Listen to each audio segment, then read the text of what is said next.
Oh my goodness, they're all in here.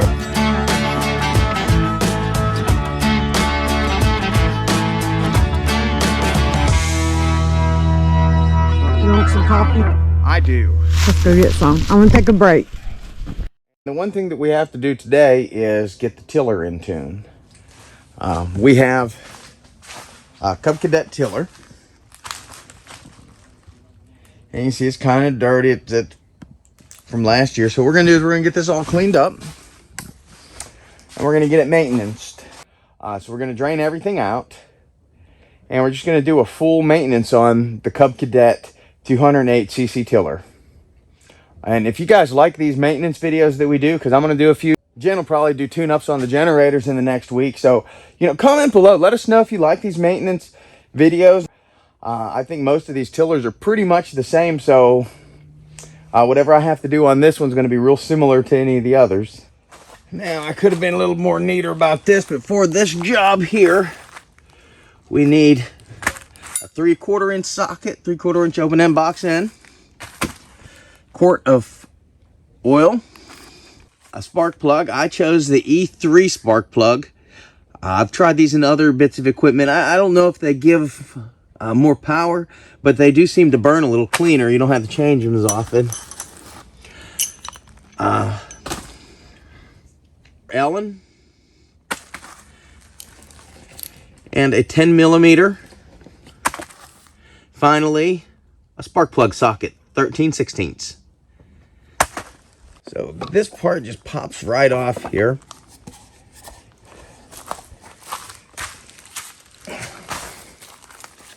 Air filter, we'll take that in and get that cleaned up. Usually what I do with these is I take just a little drop of Dawn, wash it under the faucet, clean it, let it dry, put a little oil on there. Now these new ones have these paper filters in there too, so we'll just probably blow that out. Next thing we'll do is we'll go ahead and we're going to just drain the gas out of this. To get access to the carburetor, 10mm cap screws.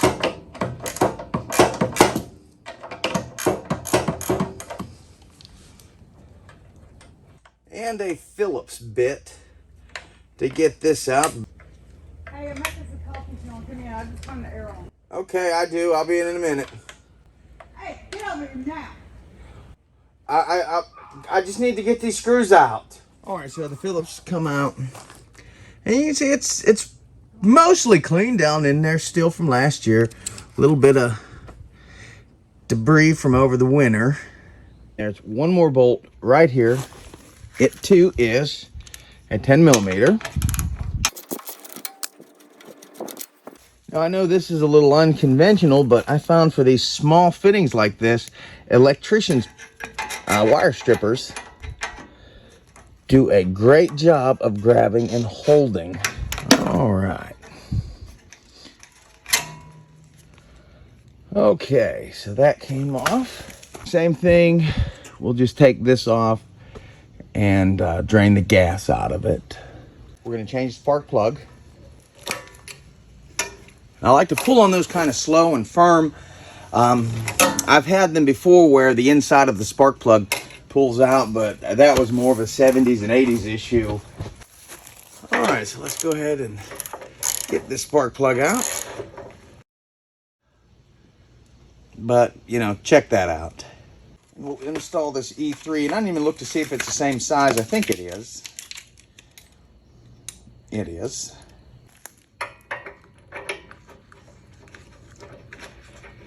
Generally with a spark plug, I like to run it all the way just hand tight.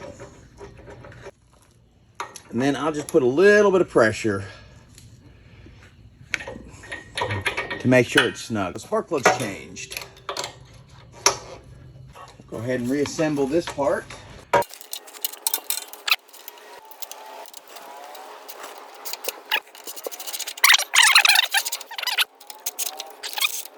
Then we put our air cleaner back in.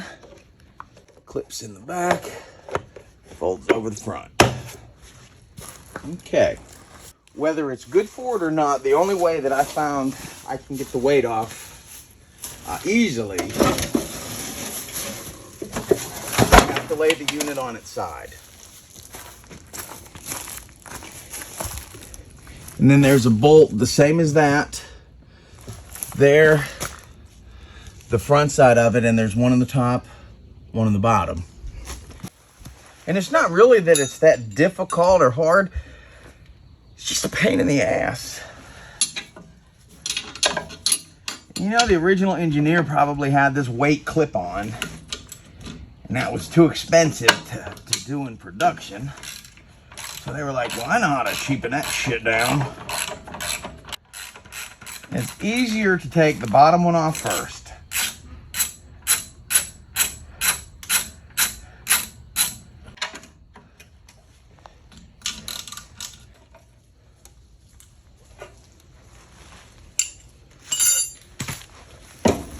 And that was very easy. We'll stand this back up.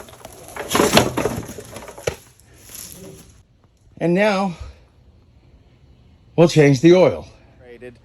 We did the tune-up, it didn't start. So I figure what's probably happened is the ethanol in the gas has got the carburetor all gummed up.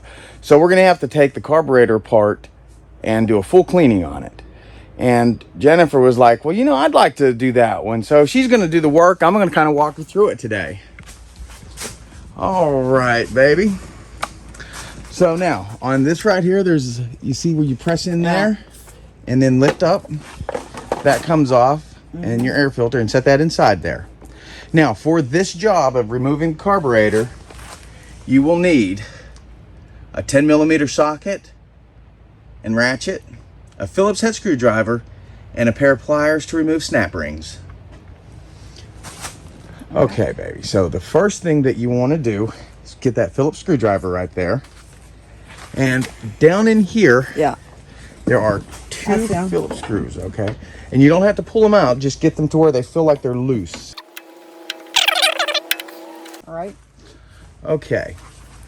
Now lift up on that black plastic piece. And if it's not coming up, then those screws are a little bit threaded still, so just loosen them a little bit more.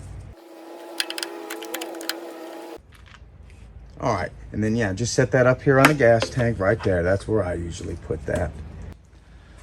Okay. The next thing we want to do is we want to get that ratchet, and so our hands aren't always in the way, let's use this extension on it.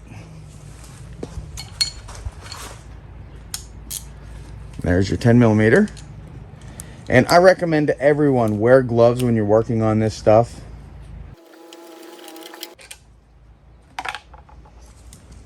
Okay, baby, now there's two more. There's 3 10mm. These two nuts here.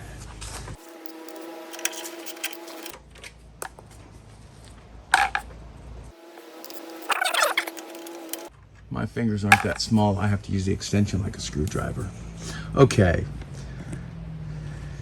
Now, start sliding that piece out. You see these two screws? That's like a track, and that slides on that track. Okay. Now, that right here, this is the carburetor, but you know that from the generators. Same as the generators, pop that little thing off. And let's set that inside our cover, all right. Now, these pliers, and what you're gonna do, this right here, you'll have to get up. See, this little spring comes off. But first you wanna push this all the way over, and there's a little metal rod in here. That little metal rod, well, I just slid it out. All right, now we can use those pliers and gently get that spring out and try not to bend it. It's like plain operation. It kind of is.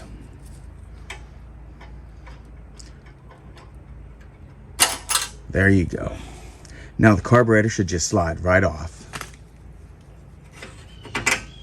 All right, so we got the carburetor off, and now we're gonna go ahead and clean it. For this job, you will need some WD-40 in case you need a lubricant, some carburetor cleaner. I like to use a Lucas fuel treatment. You'll need some carburetor cleaning brushes, some standard brushes. If you have a tool pick set, that's great for some of the areas of crevices and cracks. And again, rubber gloves. One of the first things we're gonna do is let's go ahead and get the cap off of that carburetor cleaner.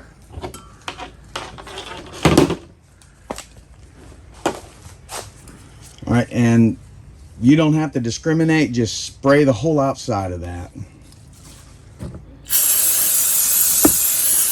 Flip it over.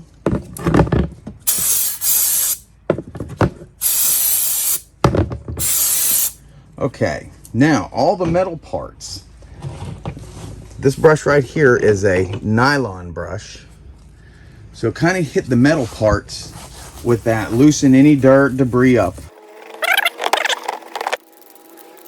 You're gonna rinse it off using some more of that can. We'll probably use most of that can in this operation here.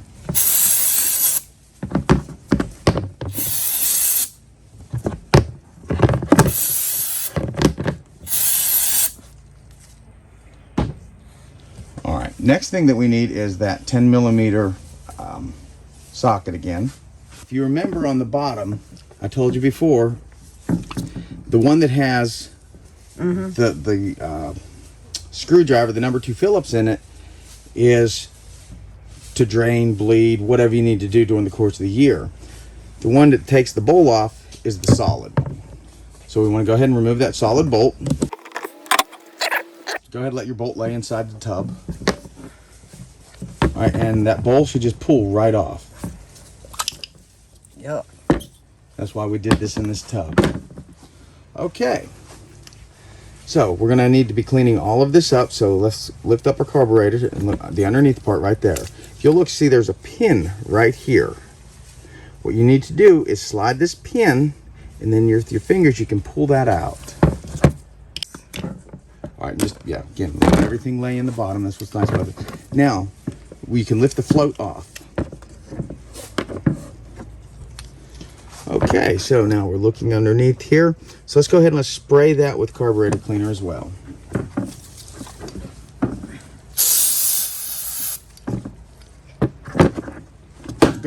Spray it. But you want to soak it like you're trying to get stuff off of it. All right, there you go. That's good. That's good. All right, now you need your carburetor brushes. Right here. And if you'll look, there's anywhere you see little ports, but especially on the back, these ports here, this port here, this port here. We want to make sure we're getting down in there. And if you need to specialize, get some brake cleaner directly in the hole. On the side of these cans, you can always put the red straw in the nozzle and spray directly into those ports.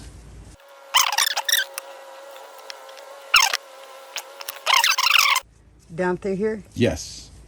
Any one of the ports. Oh, no, it's not going to go all the way down in there. You're just cleaning the hole itself out. There's a screw down in there. Oh, okay. And yeah, that screw, it adjusts air in those type areas. Like if you're in a higher altitude, you would, the injector screw at the bottom, it would allow a little more gas or a little less gas depending on elevation. Soak it down again with carburetor cleaner. Now that little straw that's on the side of the can, let's put that in the end of the can. And those little ports that you just cleaned, try and spray some down in there. All of the other holes that you cleaned, some of them you might see it bubbling out in another area.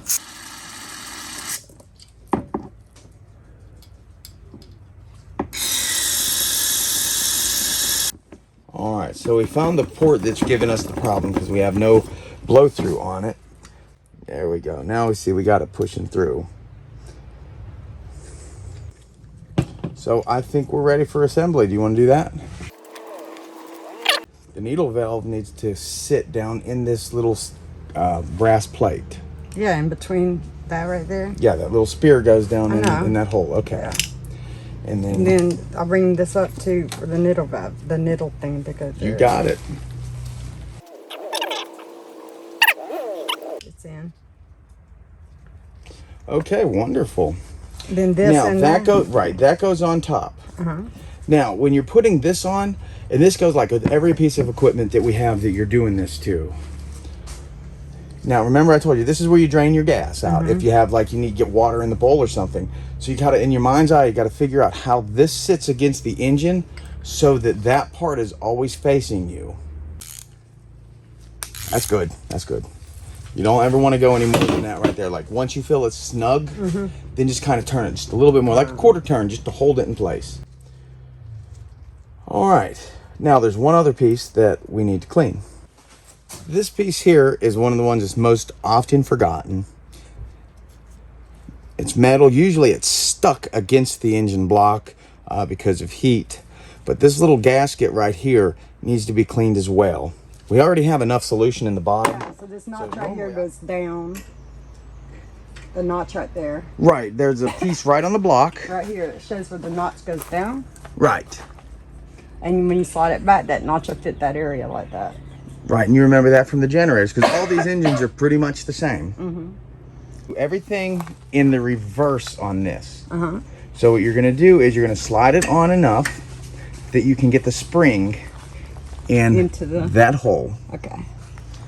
The spring or this? The spring. The spring. You took the spring off last, so everything's in reverse order. Okay. The rod. You open the choke the whole way. And then that will slide in the track.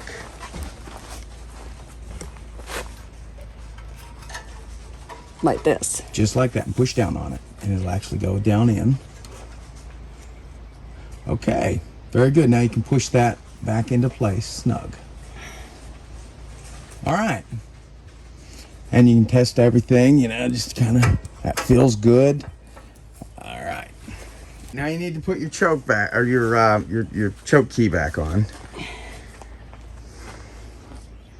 Right? Yes. Oh, look at there. I knew what something was. Next thing you're going to put back on is your faceplate.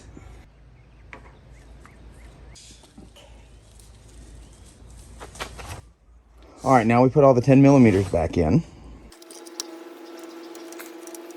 I remember my son calling me on the phone about a year ago and having generator problems. And so his dad said, wonder who we could call to ask about generator problems. And he said, call Mom, because Mom will walk you through a small generator checkup, troubleshooting. And he argued with him, said, no, she won't. Call your papa. And he said, just try, Mom. So David called me. And I walked him through the generator checkup. And it turned out that, you know, it was just the spark plug. Troubleshooting. All right. Okay. Oh, this one? Yep, got to put that last one in. And then you want to make sure you tighten them down. Grace, you better not be coming in here just to get high.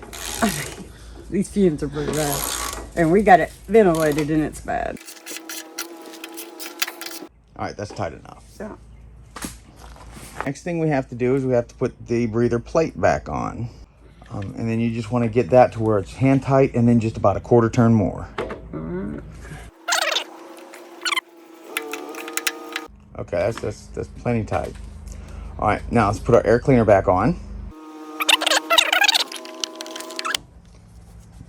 Okay, now that clips in place.